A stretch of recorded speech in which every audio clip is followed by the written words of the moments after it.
The smell of burning wood mixed with something far worse. I could taste copper in my mouth as I stumbled through the smoke, my hands bound behind my back, forced to watch as everything I ever loved turned to ash before my eyes. They made me watch, every single second. My name is Dalton Cross, and this is the story of how I died and was reborn as the devil himself. 3 days earlier, life was different. I was a rancher in the valley of Crimson Ridge, a small settlement nestled between the Sierra Madre Mountains and the endless desert plains. My wife, Catherine, had just given birth to our second child, a boy we named Samuel. Our daughter, Emily, was only 5 years old, with her mother's green eyes and a smile that could melt the hardest heart. We weren't rich, but we had something more valuable than gold. We had each other. We had peace. We had hope for tomorrow. The ranch wasn't much, just 40 acres of stubborn land that fought us every season, but it was ours. Bought with honest money, worked with honest hands. I'd left my gunslinging days behind me 8 years prior, hung up my irons and swore to Catherine I'd never pick them up again. She'd seen too many widows in her young life, and I'd seen too many graves filled with men who thought they were faster than the next gun. I was done with that life, or so I believed. The Blackwood Gang changed everything. Led by a man named Silas Blackwood, they were a plague spreading across the territories, leaving nothing but death and desolation in their wake. They weren't just outlaws, they were something far worse. They were demons wearing human skin, men who'd traded their souls for cruelty and found profit in suffering. Where most gangs robbed and moved on, the Blackwood Gang made examples. They wanted people to remember what happened when you stood in their way. The morning of the 3rd day before my rebirth, I was mending fences on the eastern pasture when I saw the dust cloud on the horizon. 12 riders, maybe more, coming hard and fast toward Crimson Ridge. Something in my gut twisted. That old instinct that had kept me alive in my younger days started screaming warnings I'd learned not to ignore. I dropped my tools and ran back toward the house, my boots pounding against the dry earth, my heart hammering against my ribs. But I was too late. I was always going to be too late. That's what I tell myself now, in the dark hours when sleep won't come and their screams still echo in my mind. By the time I reached the ridge overlooking our home, they were already there. 12 men on horseback, surrounding my house like wolves circling wounded prey. I recognized their leader immediately, Silas Blackwood himself, a tall man dressed in black from head to toe, his face hidden behind a bandana. But those eyes, those cold, dead eyes that reflected nothing but an abyss where a soul should have been. I wanted to charge down that hill. Every fiber of my being screamed at me to draw the iron I'd hidden in the barn and go out in a blaze of glory, taking as many of those bastards with me as I could. But then I saw them bring Catherine out of the house, little Emily clinging to her skirts, the baby crying in her arms. Silas Blackwood dismounted slowly, deliberately, like a man who had all the time in the world. Because he did. He owned that moment completely. Dalton Cross, his voice carried across the distance, cold and clear. I know you're up there on that ridge. I know exactly who you are and what you used to be. Come down here and we'll talk like civilized men. Stay hidden like a coward and I'll make this slow for them. My hands shook as I stood there, frozen between two impossible choices. Run and be haunted forever, or surrender and watch them die anyway. There was no good ending to this story, not from the moment those riders appeared on the horizon. Some moments in life are hinges upon which everything turns, and you don't get to choose which way the door swings. You just have to walk through and face what's on the other side. I walked down that hill with my hands raised, weaponless, powerless, broken before the fight even began. Each step felt like walking to my own execution, and in a way, it was. The Dalton Cross who had a family, who had peace, who had hope. He died on that walk. He just didn't know it yet. "There he is," Silas called out as I approached, his voice carrying that false warmth that predators use before they strike. The legendary Dalton Cross, fastest gun in 3 territories, they used to say. The man who took down the Moreno brothers single-handed, the ghost who could draw and fire before you even saw him move. He circled me slowly, like a shark in bloody water. But look at you now. Just another dirt farmer with calloused hands and broken dreams. Let them go, I said, my voice steady despite the fear eating me alive from the inside. Whatever you want, whatever this is about, it's with me. They're innocent. They're no part of this. Silas laughed and his men joined in, a chorus of hyenas celebrating their kill before it was even dead. Innocent. Nobody's innocent in this world, Cross. Every soul carries sin, every heart harbors darkness. But you're special. You've got a debt to pay and I've been sent to collect. I don't know you, I said, though even as the words left my mouth, something in those dead eyes seemed familiar, like a half-remembered nightmare from years past. But I know you, Silas replied, pulling down his bandana to reveal a face carved with scars and twisted with hate. 10 years ago, in a town called Dead Horse Creek, you killed my brother. His name was Marcus Blackwood. Ring any bells? The name hit me like a sledgehammer to the gut. Dead Horse Creek. 10 years ago. I'd been a different man then. A bounty hunter with a reputation and a price list full of names.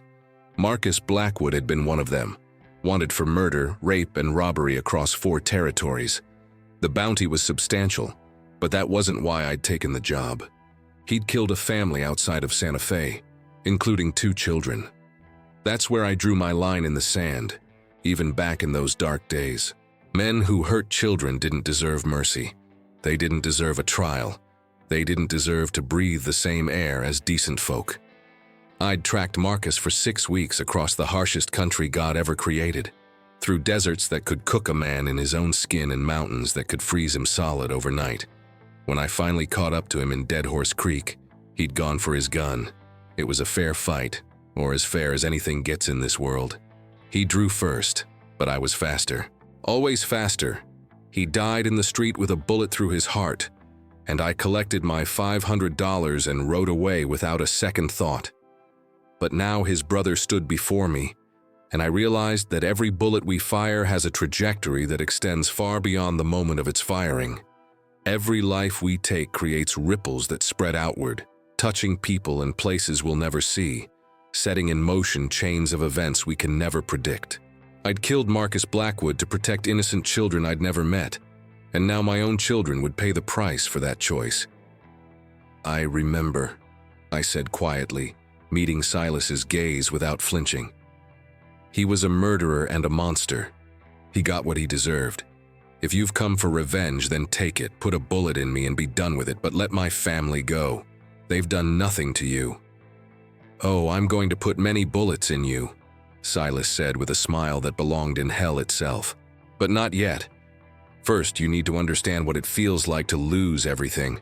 You need to experience the same agony I felt when they brought my brother's body home wrapped in canvas, his blood dried black, his eyes staring at nothing. You took away my only family, Cross, so now I'm going to take away yours. Eye for an eye, blood for blood. That's the only law that matters out here in the territories. Please, I begged, and I'm not ashamed to say it. In that moment, pride meant nothing. Honor meant nothing. All that mattered was the desperate hope that somehow, some way, I could save them. I'll do anything. Kill me slowly, torture me for days, I don't care. Just let them live. They're innocent of my sins.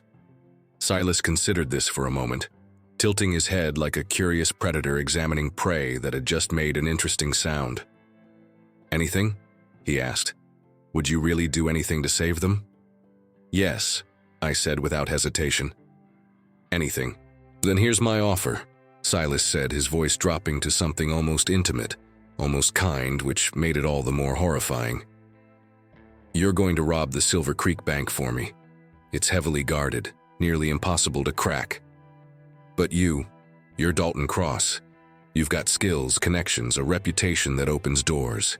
You bring me $50,000 from that bank, and I let your family go. You have 3 days. I stared at him, trying to find the trap hidden in his words because men like Silas Blackwood don't make deals they intend to honor. How do I know you'll keep your word? You don't, he said simply, but it's the only chance you've got. They tied me up and threw me in our own barn, leaving me to watch through the gaps in the wooden slats as they made camp in my yard, eating my food, drinking my whiskey, laughing and joking while my family huddled together in the house under guard. That first night was the longest of my life. Every hour felt like a year, every minute an eternity of helpless rage and suffocating fear. But as I lay there in the darkness, bound and bleeding from where they'd beaten me for sport, something began to change inside. The civilized man, the peaceful rancher, the loving husband and father, he started to die. And in his place, something older and darker began to wake up. The thing I'd tried to bury 8 years ago, the cold and calculating killer who'd sent 37 men to early graves, was clawing its way back to the surface. By dawn, I'd made my decision. I'd rob the bank, not because I believed Silas would honor his deal. I wasn't that naive, but because it would buy me time and give me the tools I'd need. I knew men in Silver Creek, old contacts from my bounty hunting days who owed me favors. I knew where weapons were hidden, where horses could be stolen, where a man could disappear if he needed to. And most importantly, I knew that 3 days would give me opportunities to turn the tables. When Silas came to check on me the next morning, I was ready with my answer. "I'll do it," I said, "but I need supplies, a horse, and I need to see my family first. I need to know they're alive." He agreed, which surprised me until I realized why.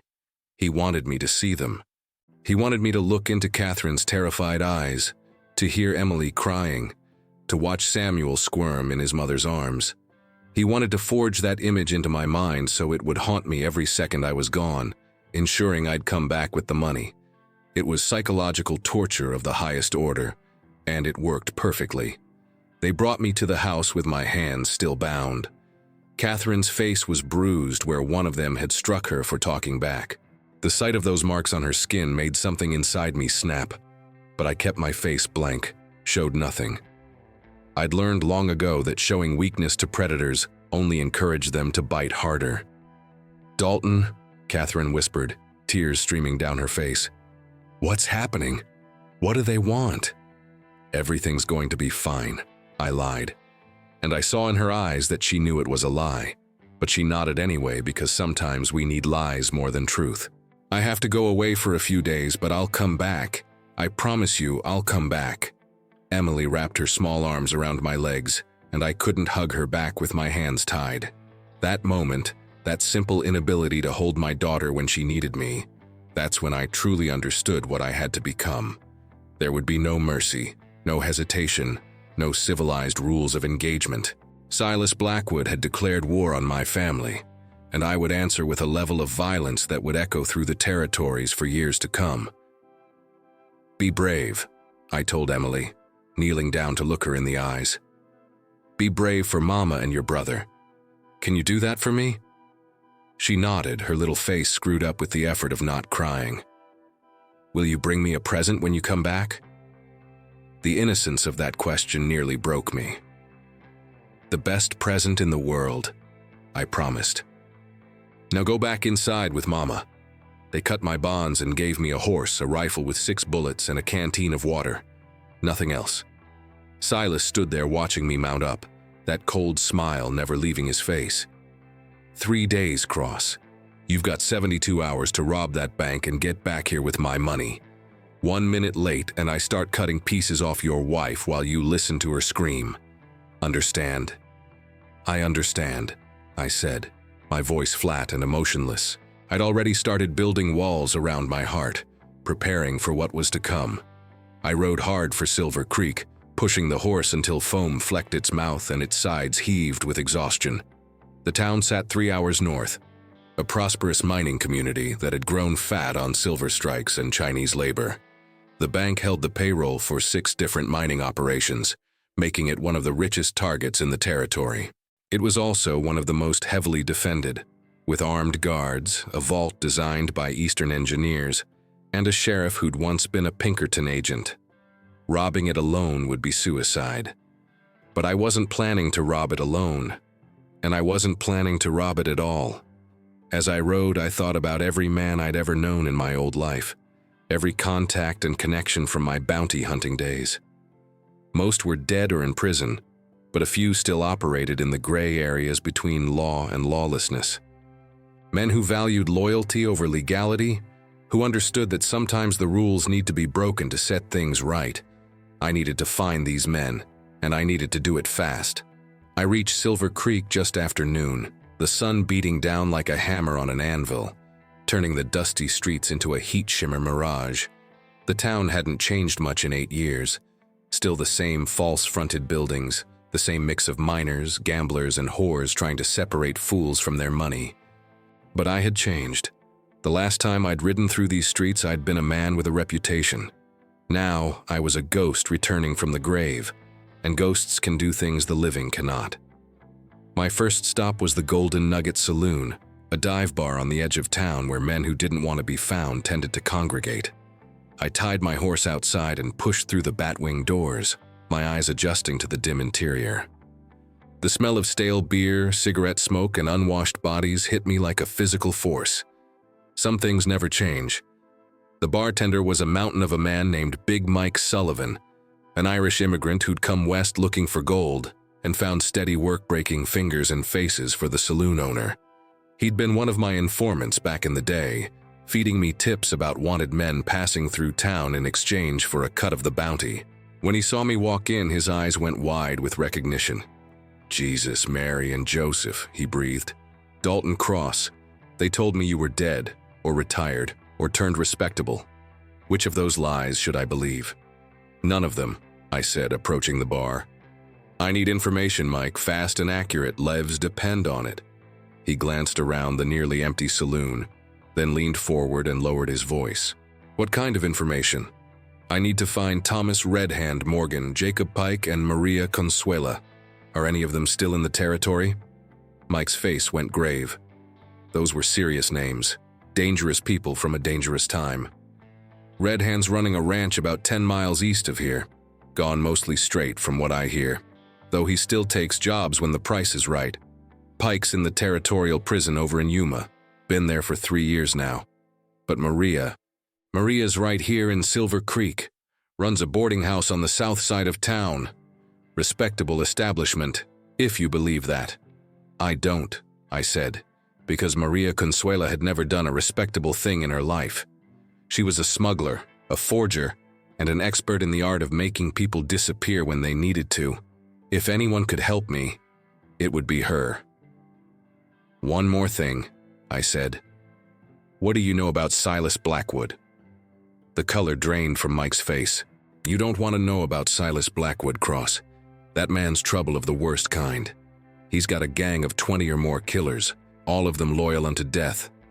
They say he's got immunity from certain territorial officials, that he pays off half the sheriffs in 3 counties. Rumor is he's planning something big, something that'll make him either very rich or very dead." "He's got my family," I said quietly, and Mike's expression shifted from concern to something approaching horror. "Mother of God," he whispered. "Then they're as good as dead, Cross. Silas Blackwood doesn't make deals he intends to honor. Whatever he's told you, whatever promises he's made, they're lies." "I know," I said. "That's why I'm not going to play by his rules." Maria Consuela's boarding house was exactly what you'd expect from a woman who'd spent 20 years operating on the wrong side of the law. It looked respectable from the outside. Clean white paint and flower boxes in the windows. But I knew that behind that facade lay an operation that could provide anything from forged documents to untraceable weapons. Maria had survived in a man's world by being smarter, more ruthless, and more connected than anyone else in the business. She answered the door herself, a handsome woman in her mid-40s with silver threading through her black hair and eyes that missed nothing. When she saw me, she didn't smile, didn't show surprise, just stepped aside to let me in. "Dalton Cross," she said once the door was closed. 8 years without a word, and now you appear on my doorstep looking like death warmed over. This must be serious." "The Blackwood Gang has my family," I said, too exhausted and desperate for pleasantries. "They're holding them hostage while they force me to rob the Silver Creek Bank. I need help, Maria. I need weapons, men, and a plan to get my family back alive." She studied me for a long moment, those dark eyes searching my face for something. Finally, she nodded. "Come to the back. We need to talk in private." Her back room was actually a basement armory that would have made a military quartermaster weep with envy. Rifles, pistols, dynamite, and enough ammunition to start a small war lined the walls. Maria poured 2 glasses of whiskey and handed me one. "You know robbing that bank is suicide," she said. "Even if you could get in, which you can't, Silas won't let your family go. He's using you, Dalton. Once he has the money, he'll kill them and you. That's who he is." "I know," I said. "That's why I'm not going to rob the bank. I'm going to rob him." Maria's eyebrows rose. "Explain." "And Silas has given me 3 days. That means he and his gang are sitting on my ranch, comfortable and exposed, waiting for me to do the impossible. They think I'm running around desperate and alone. But what if I come back with a force they're not expecting? What if instead of bringing them money, I bring them war?" A slow smile spread across Maria's face. "You're going to need more than just guns. You're going to need men willing to die, because that's what going up against the Blackwood Gang means." "I've got Red Hand Morgan," I said. "If I can convince him, he'll bring skills we need. But I need more. I need a planner, someone who can think tactically." "I know someone," Maria said. "Captain James Iron Holloway, former cavalry officer, dishonorably discharged for insubordination, now works as a security consultant for mining operations. He's expensive, but he's the best tactical mind in 3 territories. If anyone can figure out how to take down an entrenched gang of 20 men with whatever ragtag group you're assembling, it's him." "Can you get him?" "I can send word. He's working a mine about 30 miles from here." "But Dalton," she paused, choosing her words carefully. "This isn't going to be like the old days. You're not a young man anymore, and you're up against one of the most dangerous gangs in the West. The odds of you walking away from this alive are slim. The odds of you saving your family are even slimmer." "I know," I said, "but I have to try. If I don't, I might as well put a bullet in my own head right now, because living with myself after failing them isn't something I can do." She nodded, understanding in her eyes. "I'll help you. Not for money, not for old time's sake, but because what Silas Blackwood is doing is an abomination.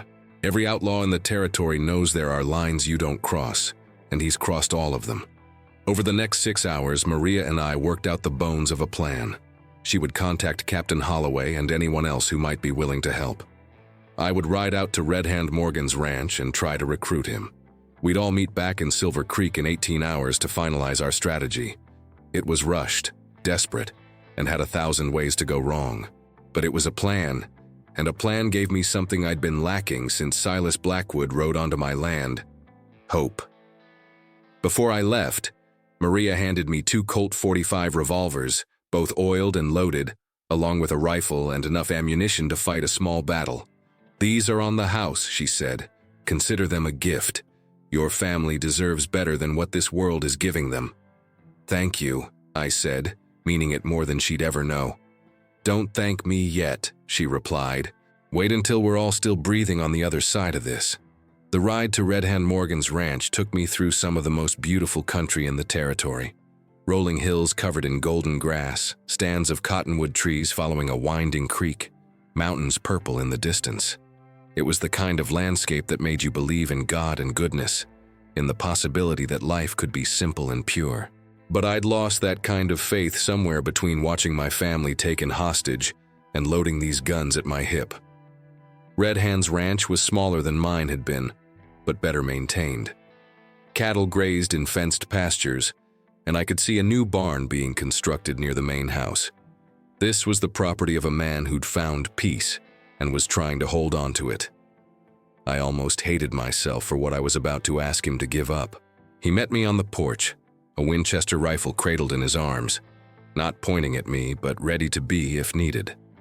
Thomas Morgan was my age, maybe a year or 2 older, with the weathered face of a man who'd spent his life outdoors and the hard eyes of someone who'd seen too much violence.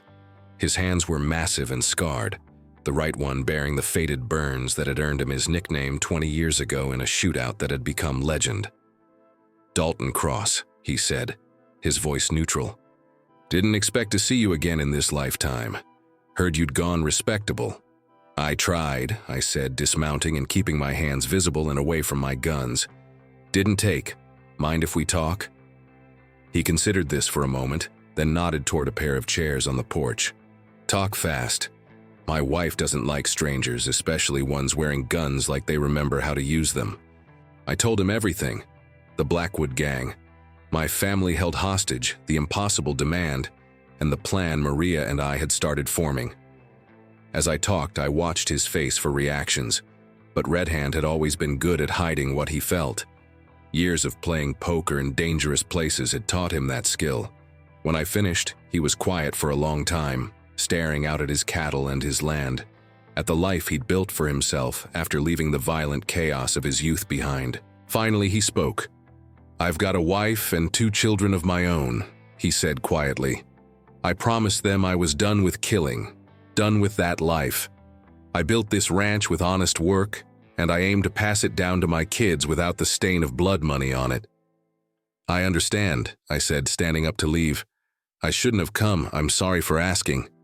"Sit down," he said, and there was something in his voice that made me obey. I said I promised my family I was done killing. I didn't say I wouldn't help you. Hope flared in my chest. "Red Hand." "The Outlaw's Code," he interrupted. "You remember it? The rules we lived by when everything else was chaos?" I nodded. The Outlaw's Code was an unwritten set of principles that governed the behavior of those who lived outside the law. It wasn't about honor in the traditional sense, but about survival and mutual respect among people who society had already judged and condemned. The most important rule was simple. When one of us faces an enemy that threatens family, all of us respond. Silas Blackwood violated that code, Red Hand continued. Taking families hostage, threatening children, that's not how we do things. That's not who we are, even at our worst. So I'm going to help you not because I want to go back to killing, but because what he's doing needs to be stopped before it becomes the new normal out here. "Thank you," I said, and the relief I felt was almost overwhelming. "Don't thank me yet," he said, echoing Maria's words. "We're going to need more than just the 2 of us in whatever army Maria's putting together. We're going to need someone who knows Silas, who understands how he thinks and operates, and I know just the man." "Who?" I asked. "Samuel Prophet Johnson," Red Hand said. "He used to ride with Silas, was one of his lieutenants before they had a falling out about 5 years ago. Silas let him live, which was uncharacteristic. But rumor was Prophet saved his life once and the debt was too big to ignore. If anyone knows Silas's weaknesses, his patterns, his strategies, it's Prophet." "Where can I find him?" "That's the tricky part," Red Hand said with a grim smile. "He's in the territorial prison in Yuma, serving 15 years for bank robbery." "The same prison where Jacob Pike is locked up," I said, remembering what Big Mike had told me. "Exactly," Red Hand confirmed. "Which means if we want their help, we're going to have to break them out. And Yuma's not some local jail we can shoot our way into. It's a fortress designed to hold the worst men in 3 territories. "How much time do we have?" I asked, doing the math in my head. "About 40 hours until you're supposed to be back at your ranch with Silas's money," Red Hand said. "Which means we've got maybe 30 hours to pull off a prison break, assemble a fighting force, plan an assault, and execute it perfectly. And that's if everything goes exactly right, which nothing ever does." I stood up and looked at the setting sun, watching as it painted the sky in shades of orange and red that reminded me of fire and blood. Somewhere out there, my family was waiting, hoping, praying that I'd find a way to save them. And I would, even if it meant burning down half the territory and sending a dozen souls to hell to do it. "Then we'd better get started," I said. Captain James Iron Holloway turned out to be exactly what we needed. A tall, stern man with gray hair and a military bearing that made you want to stand up straight when he entered a room. He'd brought 3 men with him, former cavalry soldiers who'd followed him into disgrace and stayed loyal through the years since. Maria had also recruited 2 of her own people, smugglers who knew every back trail and hidden route in the territory. We met in an abandoned line shack 15 miles outside Silver Creek, spreading out maps and making plans while the clock ticked down on my family's lives. Holloway listened to everything we knew about the Blackwood Gang, nodding occasionally, asking sharp questions that cut right to the heart of matters. "Breaking into Yuma is suicidal," he said finally. "But I've planned suicidal operations before. The key is making it look like something else entirely." Over the next 6 hours, he laid out a plan so audacious it might actually work. The territorial prison received supply deliveries every week: food, medicine, equipment. Holloway had connections with the freight company, people who owed him favors. We could intercept the delivery wagon, replace the legitimate cargo with men and weapons, and ride right through the front gate disguised as suppliers. "Once inside, we've got maybe 10 minutes before they realize something's wrong," Holloway explained.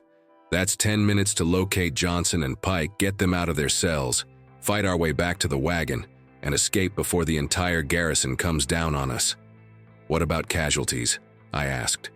"Guards will die," Holloway said bluntly. "There's no way around that, and some of us might not make it out. Everyone needs to understand that going in." I looked around at the faces of the men and women who'd agreed to help me. They were outlaws, former soldiers, smugglers, and killers, not good people by society's standards. But they were here risking their lives for my family, following an old code that said you didn't let children suffer no matter what. In that moment, they were the best people I'd ever known. "Let's do it," I said. The freight company wagon was intercepted just before dawn. The legitimate drivers paid off with more money than they'd make in a year of honest work. We loaded ourselves into the back along with crates of dynamite, rifles, and ammunition hidden under false bottoms and wrapped in canvas. Maria drove the wagon with Holloway beside her, both of them dressed as civilian contractors. The ride to Yuma took 4 hours, and every minute of it felt like an eternity. I sat in the darkness of the wagon bed, breathing in the smell of canvas and gunpowder, listening to the creak of wheels and the breathing of the men around me. Each of us was alone with our thoughts, preparing for violence, making peace with the possibility that we might not see another sunset. When we reached the prison gates, I heard Maria's voice, calm and professional, explaining that they had the weekly delivery. There was a pause, some discussion I couldn't quite hear, and then the gate opened and we were moving forward into the heart of the fortress. "Now," Holloway whispered, and we threw back the canvas covers. What followed was 10 minutes of controlled chaos. We burst from the wagon with weapons drawn, cutting down the guards before they could raise an alarm. Holloway led one team toward the administrative building where the cell keys were kept, while Red Hand and I fought our way toward the cell blocks where Johnson and Pike were housed. The prison erupted in alarm bells and shouting. Guards came running from every direction and we met them with bullets and steel. I moved through it all with a cold precision that felt both foreign and familiar, my guns barking in steady rhythm, each shot finding its target. This was who I used to be, and slipping back into that skin was as easy as breathing. We found Prophet Johnson in a cell on the second tier, a thin man with wild eyes and a beard down to his chest. "Who the hell?" he started, then saw Red Hand and his eyes went wide. "Thomas, what in God's name are you doing here?" "Breaking you out," Red Hand said, shooting the lock off the cell door. "Silas Blackwood's got Dalton Cross's family hostage. We need your help to take him down." The prophet's expression shifted from confusion to understanding to something darker. "Silas," he breathed. "Finally, someone's going to make him pay. Let's go." We found Jacob Pike 3 cells down, a massive man who looked more bare than human, with hands that could crush a man's skull and a disposition to match. He came out of his cell like a force of nature, grabbing a fallen guard's rifle and joining the fight without a word of explanation needed. The escape from Yuma was bloody and brutal. We lost one of Holloway's men in the prison yard, cut down by rifle fire from the towers.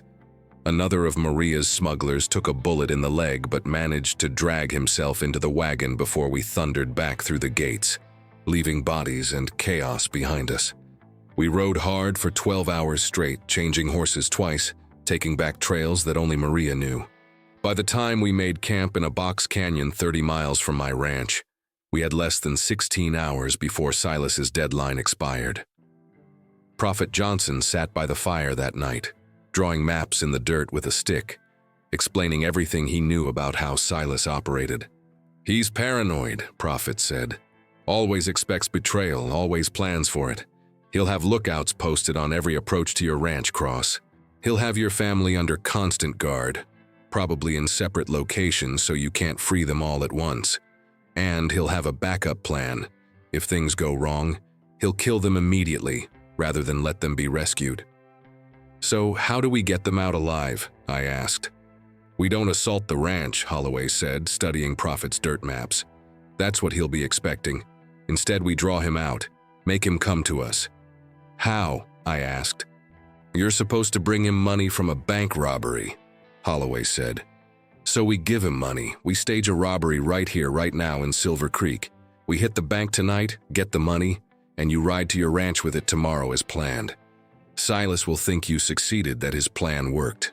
And while Dalton's making the delivery," Prophet continued, catching on to the plan, "we'll be infiltrating the ranch from multiple angles. Dalton keeps Silas distracted, talking, buying us time. We free the family, set up our positions, and then we spring the trap." "It's still incredibly risky," Maria pointed out. "Everything has to go perfectly." "Nothing ever goes perfectly," Red Hand said. "But sometimes you get lucky, and sometimes luck favors the bold." So we robbed the Silver Creek Bank, not with masks and threats, but with Holloway's military precision and Prophet's insider knowledge of security systems. We went in just after midnight, when only a skeleton crew of guards remained. The vault was blown with just enough dynamite to open the door without bringing down the building. We took exactly $50,000, the amount Silas had demanded, and left the rest. By dawn, we were in position. I rode alone toward my ranch, 2 saddlebags full of money, my heart hammering against my ribs. Behind me, spread across the hills and valleys, 12 of the most dangerous people in the territory were moving into position. It was the biggest gamble of my life, and my family's survival was the ante.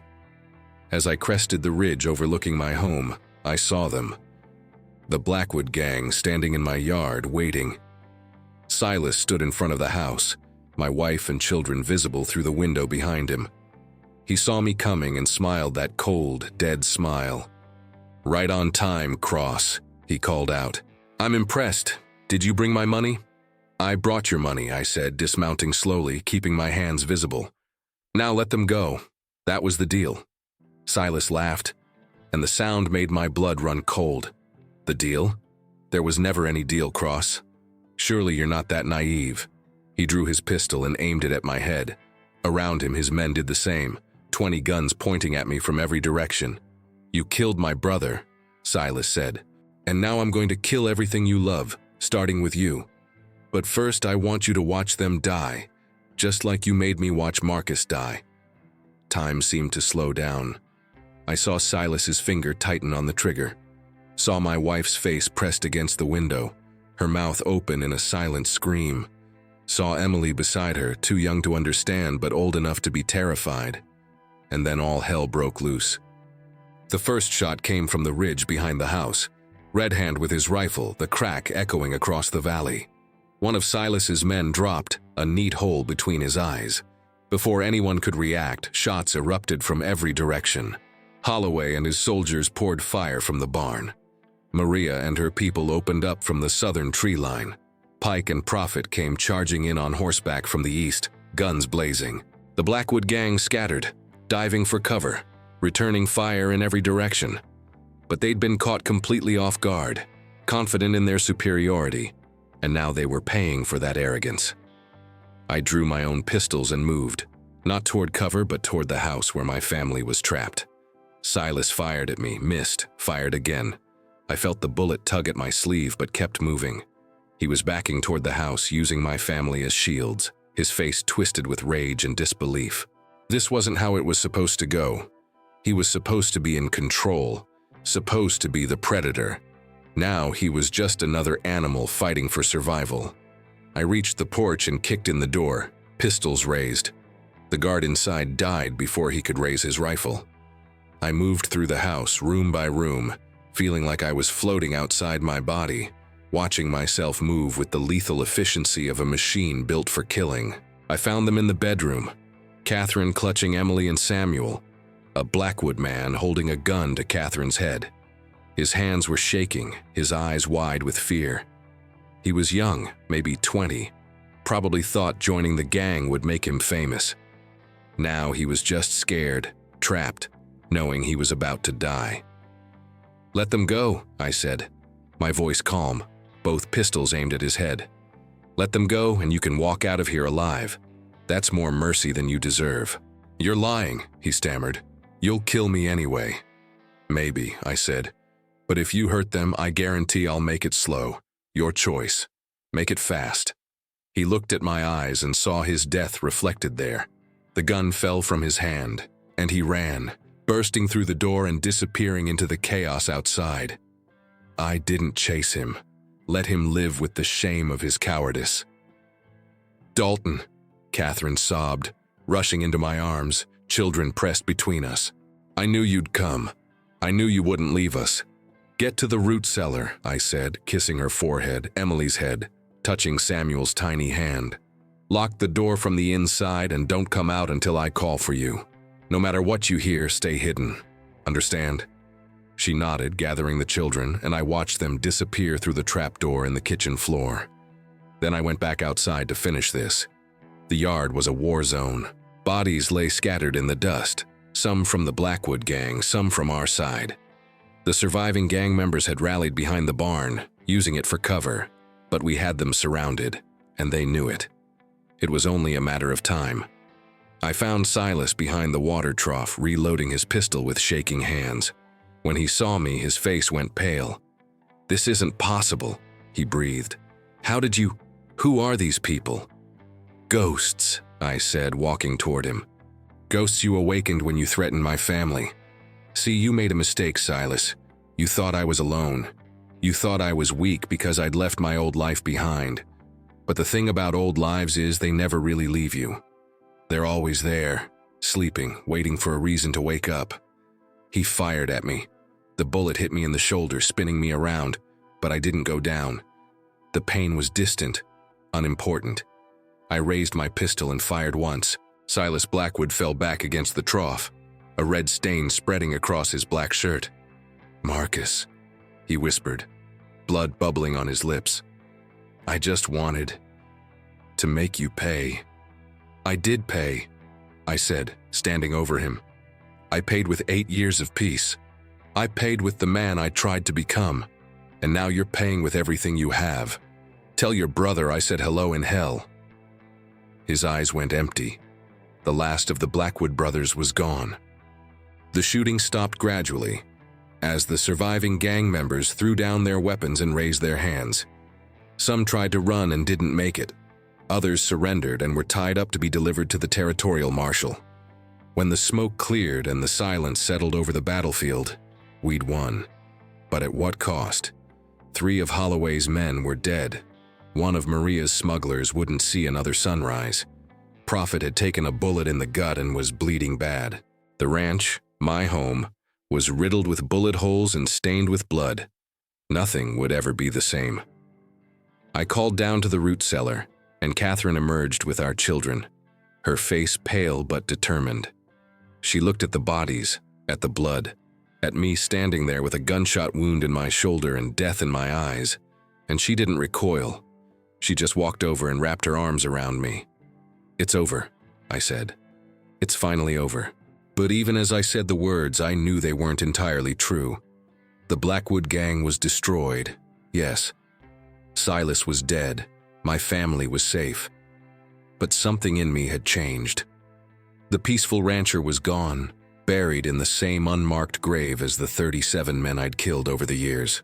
I was someone new now, something forged in the fires of loss and violence, tempered by love and desperation. The territorial marshal arrived 3 days later, brought by Big Mike from Silver Creek. He took our statements, examined the bodies, and declared it a justified defense of life and property. The bounties on the surviving gang members came to over $15,000, which we split among those who'd helped. It wasn't enough to compensate for the dead, but it was something. Holloway took his share and his surviving men and rode west, back to his security work. Maria returned to Silver Creek, though not before making me promise to visit if I ever needed anything. Prophet survived his wound, though he'd carry the scar forever. Pike went back to, well, nobody knew where Pike went, and that was probably for the best. Red Hand helped me rebuild the ranch, working alongside me for 2 weeks before heading home to his own family. And me? I stood on my porch one evening, watching the sunset paint the sky in those same shades of fire and blood, with Catherine beside me and our children playing in the yard. Peace had come again, but it was a different kind of peace now. The peace that comes after the storm, when you know exactly what you're capable of and what you'll do to protect what you love. They called me the Ghost of Crimson Ridge after that. Mothers used my story to frighten their children into behaving. Outlaws spoke my name in whispers, warning each other never to threaten families, never to cross certain lines. The legend grew with each telling, until I barely recognized myself in the stories. But I knew the truth. I was just a man who loved his family enough to become a monster when they needed one. And if that moment ever came again, I'd do it all over without hesitation. Because that's what love means in the wild territories of the West. It means standing between those you love and the darkness of the world. It means being willing to paint the earth red with the blood of those who would harm them. It means becoming the thing you fear most if that's what it takes to keep them safe. My name is Dalton Cross. They killed my family's peace, so I became the deadliest outlaw in the territory, and I'd do it again tomorrow. If you enjoyed this Western revenge story, please subscribe to our channel and share this video with friends who love epic tales of the Old West. Drop a comment below telling us what you thought of Dalton's journey and what other Western stories you'd like to hear. Hit that notification bell so you never miss our next adventure in the wild frontier. Thank you for watching, and remember, in the Old West, some debts can only be paid in blood.